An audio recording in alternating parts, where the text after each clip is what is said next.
leave them in peace. Just like they did in the story. They backed away nice and slow, and they went to find their people or their bears. All right, so for our activity today, we're going to be practicing scissor skills by making our own sunshines. So what you're going to need for this is a piece of yellow or orange paper or craft foam or construction paper is fine too. Something sun-colored, you could even go for pink. A crayon or a marker for tracing. You'll need 2 round objects, one that's bigger than the other, to trace circles with. You can also maybe use a plate and trace the big side of the plate and then flip it over and trace the bottom side for the small piece. And a pair of scissors for yourself as well as a pair of scissors for your little one. And if your child is old enough, they might be able to do all the cutting by themselves, so that will be up to you.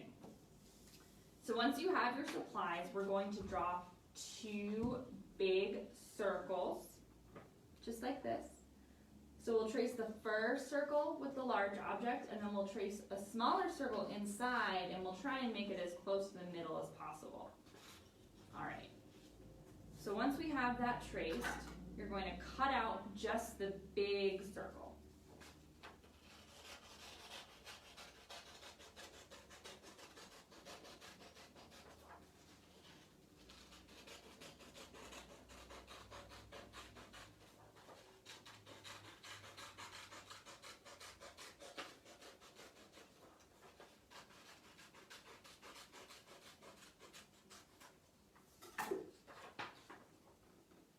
So here's my sun.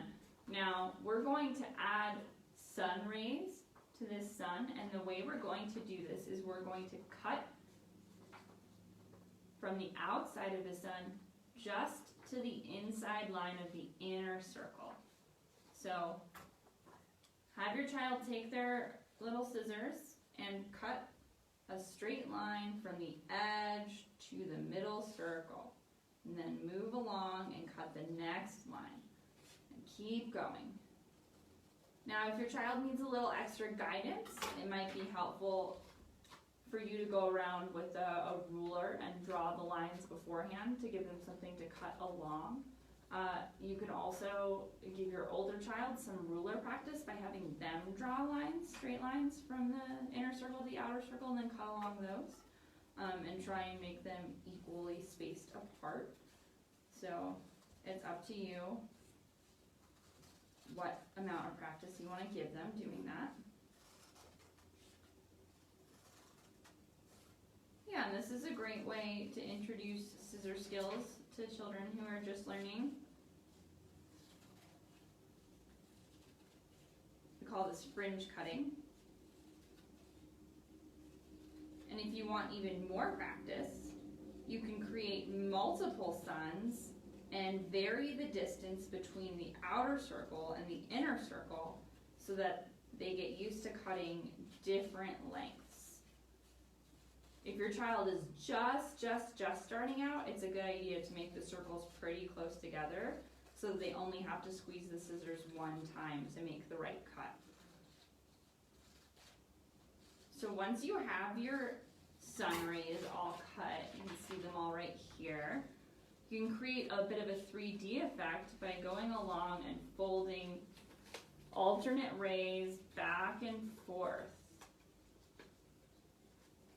And then smoothing them back out again.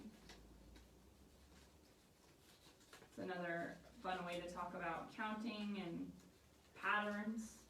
Right, I'm making a pattern right now with my sun. One goes in and one goes out. Go all the way around.